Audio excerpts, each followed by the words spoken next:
جو کہ شہباز شریف، حمزہ شریف اور باقی شریف فیملی کے خلاف جنہوں نے تحقیقات کی ٹی ٹی کیس کی، جس میں اس وقت شہباز شریف بھی عبوری ضمانت پہ ہیں، حمزہ شریف عبوری ضمانت پہ ہیں اور باقی ان کی فیملی جو ہے وہ اس وقت مفرور ہے، ان کا رات کو انتقال ہو گیا۔ اس کے اوپر ہم تمام جو اہل خانہ ہیں ان کے ساتھ افسوس کرتے ہیں۔ بڑے فرض شناس آفیسر تھے، جس محنت سے، جس دلیری سے انہوں نے یہ سارا کیس جو ہے اس کی تحقیقات کی اور جس کی اس طرح وہ انہوں نے اس کو پہنچایا ایک منطقی انجام تک، وہ یقینی طور کے اوپر پاکستان کی تاریخ میں سنہرے حروف میں لکھا جائے گا۔ اور اگر یہ جو انویسٹیگیشن ہے یہ بھی آپ دیکھیں گے تو زیادہ تر جو کیسز بنائے تھے نواز شریف نے زرداری کے خلاف اور زرداری نے نواز شریف کے خلاف،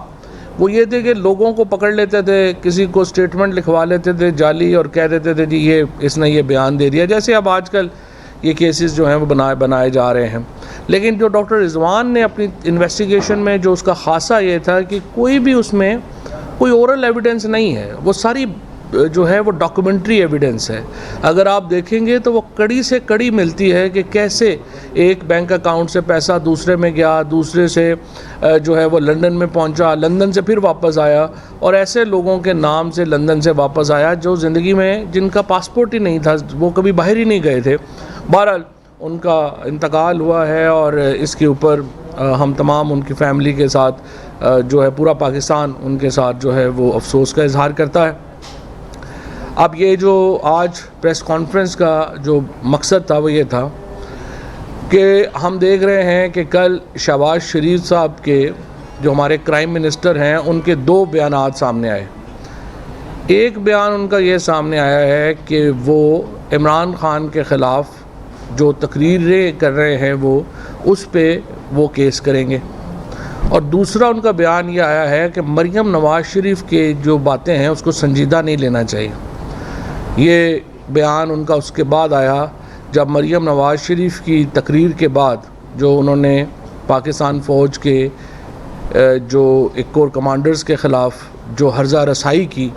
جو انہوں نے گفتگو کی، اس کے بعد D G I S P R کی ایک پریس ریلیز آئی اور اس کے بعد شہباز شریف صاحب کا یہ بیان سامنے آیا کہ ان کو سنجیدہ جو ہے وہ نہیں لینا چاہیے۔ میں یہ سمجھتا ہوں کہ شہباز شریف صاحب کی بات درست ہے، مریم نواز کی کسی بات کو بھی سیریس نہیں لینا چاہیے، لیکن جس طریقے سے ایک کیمپین چلائی جا رہی ہے کہ فوج کے رینک اینڈ فائل کو اور سینئر لیڈرشپ میں ایک تفرقہ ڈالا جائے، وہ انتہائی میں سمجھتا ہوں کہ تشویش کی بات ہے۔ اور اس کے باوجود یہ ہو رہا ہے کہ جو D G I S P R ہے انہوں نے کیٹیگوریکلی یہ بات کہی ہے کہ فوج کو سیاست میں ملوث نہ کیا جائے، اور یہ بات ان کی درست ہے۔ لیکن ہم یہ سمجھتے ہیں کہ ایک مخصوص طریقے سے جان بوجھ کے یہ بات پھیلائی جا رہی ہے۔ پھر ان کی جو کچھ صحافی ہیں جن کے جو لنکیجز ہیں وہ کسی سے ڈھکے چھپے نہیں ہیں، انہوں نے جو گفتگو کی ہے، ایک صحافی نے جو ہے وہ یہ بات کہی کہ فلانے کور کمانڈر جو ہیں وہ تبدیل کر دیے جائیں گے اور یہ ہوگا اور وہ ہوگا اور یہ تبدیلیاں فوج میں آئیں گی۔ اس کے بعد ایک صحافی نے یہ کہا کہ جی یہ طے ہوا ہے کہ پی ٹی آئی سے اور عمران خان سے تو صرف فوج جو ہے وہ خود ہی حساب کتاب کر لے گی، وہ ہم دیکھ لیں گے ان کو، اور باقی تو اسی طرح سے چند اور لوگ جو کہ ملتے ملاتے رہتے ہیں ان سے، ان کی جو گفتگو ہوئی ہے وہ بڑی آبجیکشنیبل ہے، اور یوں لگ رہا ہے کہ ایک مخصوص طبقے کو کھل کھیلنے کا موقع دیا جا رہا ہے پاکستان کے اداروں کے خلاف۔ دوسری طرف شہباز شریف کہتے ہیں کہ ہم عمران خان کی تقریریں جو ہیں اس کے اوپر بات کریں گے۔ تو میں صرف چند ٹکڑے دکھانا چاہتا ہوں پہلے اپنی بات کو آگے بڑھانے سے پہلے کہ وہ تقریریں، عمران خان تقریریں کیا کر رہے ہیں۔ انہوں نے تو اپنی تقریر میں کبھی نام بھی نہیں لیا کسی کا۔ عمران خان نے جو پاکستان تحریک انصاف نے اور عمران خان نے جس قسم کا رسپانسبلٹی کا مظاہرہ کیا ہے، پاکستان میں بڑی کم اس طرح کی مثالیں ملتی ہیں۔ عمران خان نے جس طریقے سے اداروں کو محفوظ رکھنے کی کوشش کی ہے، جس طرح سے انہوں نے اداروں کو بچانے کی کوشش کی ہے، پاکستان کی تاریخ میں بہت کم اس کی مثالیں ہیں۔ میں پہلے آپ کو یہ ایک ٹکڑے جو ہم نے جوڑے ہیں وہ دکھانا چاہتا ہوں، جو کہ مختلف جگہوں کے اوپر بات ہوئی، ذرا پہلے دیکھیے۔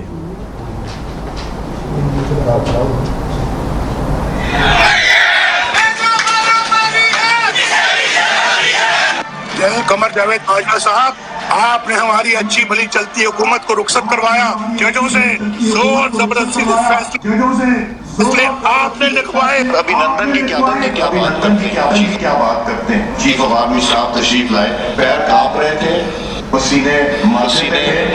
تھے۔ شاہ محمود صاحب نے کہا کہ خدا کا واسطہ ہے اس کو واپس جانے، 9 بجے رات کو چونکہ 9 بجے رات کو ہندوستان پاکستان پہ اٹیک کر رہا ہے۔ وہ کوئی ہندوستان نے اٹیک نہیں کرنا تھا، کچھ نہیں ہونا تھا، صرف گھٹنے ٹیک کے ابھینندن کو واپس بھیجنا تھا، جو انہوں نے جابے والا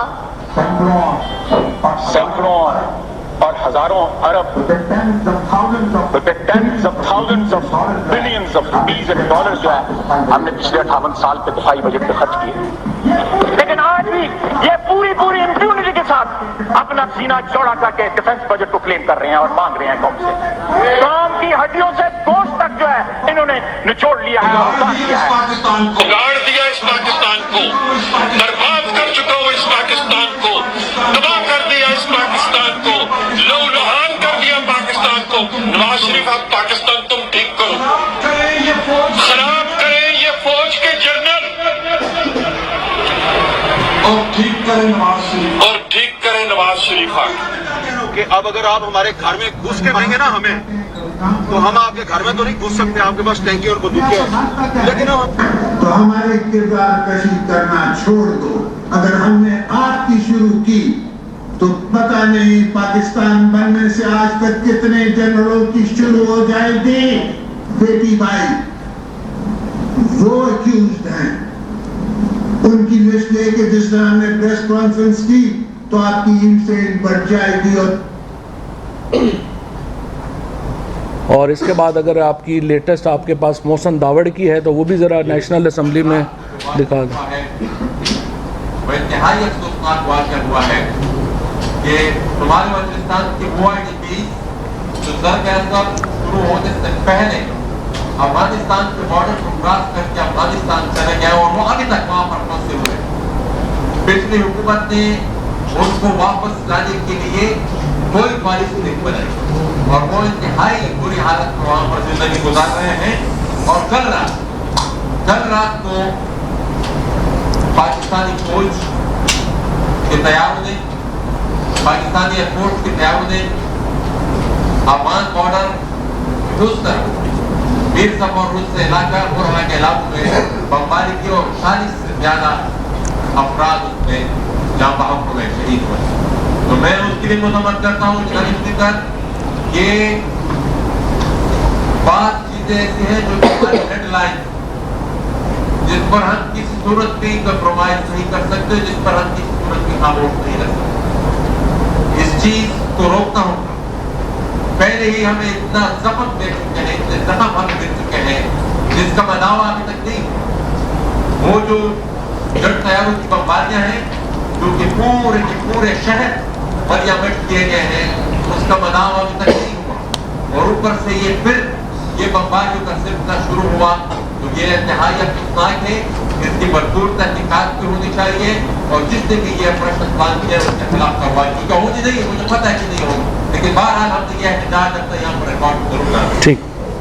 یہ اسی لیے ہوگا کہ ہماری میں یہ جو ٹکڑے میں نے سنائے ہیں یہ میں نے اس لیے سنائے ہیں کہ پاکستان میں پہلے تو دیکھیں یہ کمپیریزن کر لیں ان سٹیٹمنٹس کا اور پھر عمران خان کے اور تحریک انصاف کے کسی بھی لیڈر کی سٹیٹمنٹ کا۔ ایک بھی جگہ کے اوپر عمران خان نے کسی کا نام نہیں لیا، کبھی کسی کا انہوں نے تذکرہ تضحیک آمیز انداز میں نہیں کیا، کبھی ہم نے اس طرح سے اداروں کو بلیم نہیں کیا۔ جہاں تک فوج کے ادارے کی تعلق ہے، عمران خان کی واضح ہدایات بھی ہیں، پالیسی بھی ہے کہ دیکھیے اگر فوج کا ادارہ کمزور ہوگا تو پاکستان کمزور ہوگا۔ 3 اس وقت حصوں میں جو پاکستان کو تقسیم کرنے کی جو سازش ہے، جس کے پیچھے پاکستان کے نون اینیمیز ہیں، جانے بوجھے ہوئے دشمن ہیں، وہ اپنی اسکیم میں کامیاب ہو جائیں گے اگر پاکستان کی فوج کمزور ہوتی ہے۔ لیکن ہم یہ دیکھتے ہیں کہ یہ طبقہ جو دراصل پاکستان کے خلاف ہے، جو ایک طبقہ جو پاکستان کے فوج کے خلاف ہے، وہ ایکسپلائٹ کر رہا ہے، اور پاکستان کی سب سے بڑی پارٹی اور سب سے بڑا لیڈر پاکستان کی اور عمران خان پاکستان کے نہیں امت مسلمہ کے لیڈر ہیں، ان کو اگر آپ اس طرح سے اس وقت کے کرائم منسٹر یہ بیان دیں گے اور ان کے بیانات کو اس طرح سے سیاسی استعمال کی کوشش کریں گے، اس کے اوپر ریٹیلیشن آئے گی، اور یہ ریٹیلیشن صرف پاکستان کی جو ایک دو طبقہ ہے اس تک محدود نہیں رہے گی، یہ پاکستان میں ہر جگہ پر محسوس ہوگی۔ لہٰذا پہلی بات تو یہ ہے کہ میں شہباز شریف صاحب کو، اپنے کرائم منسٹر کو یہ مشورہ دوں گا کہ وہ ایسی گفتگو سے اجتناب کریں، اور مریم نواز کی باتوں کو سنجیدہ ہم نہیں لے رہے ہیں، لیکن یہ جو گفتگو آپ نے کی ہے یہ کافی نہیں ہے۔ مریم نواز کو کی یا گفتگو کے اوپر وہ خود معافی مانگیں، یا ان کی پارٹی جو ہے، کیونکہ وہ ابھی پارٹی کی عہدیدار بھی ہیں جہاں تک میرا معلومات ہے، ان کی پارٹی ان کی طرف سے معافی مانگے، اور قوم سے یہ معافی جو ہے ان کو مانگنی چاہیے۔ یہ کہنا کافی نہیں ہے کہ ان کی باتوں کو سنجیدہ نہ لیا کریں،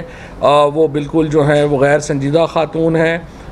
یہ تو ہر ایک کو ہی پتہ ہے، اس کے اوپر یہ کوئی نیا انکشاف نہیں ہے، لیکن یہ نہیں ہو سکتا کہ ان کو غیر سنجیدہ قرار دے کر آپ آگے بڑھنے کی کوشش کریں۔ آپ کو ان کی بیانات جو ہیں اس کے اوپر معافی ہر صورت میں جو ہے وہ مانگنی ہوگی۔ جہاں تک پاکستان کے سیاسی حالات کا تعلق ہے، وہ دگرگوں ہے، اور اس کی وجہ سے پاکستان کی معیشت جو ہے وہ بھی ایک انتہائی برے حالات کا شکار ہے۔ معیشت کے اوپر چونکہ ہم ابھی تھوڑی دیر میں بات کریں گے، وہ جو ٹاپک ہے وہ میں ہمات کے لیے چھوڑ رہا ہوں، لیکن پاکستان کی جو اس وقت کی جو سیاست ہے،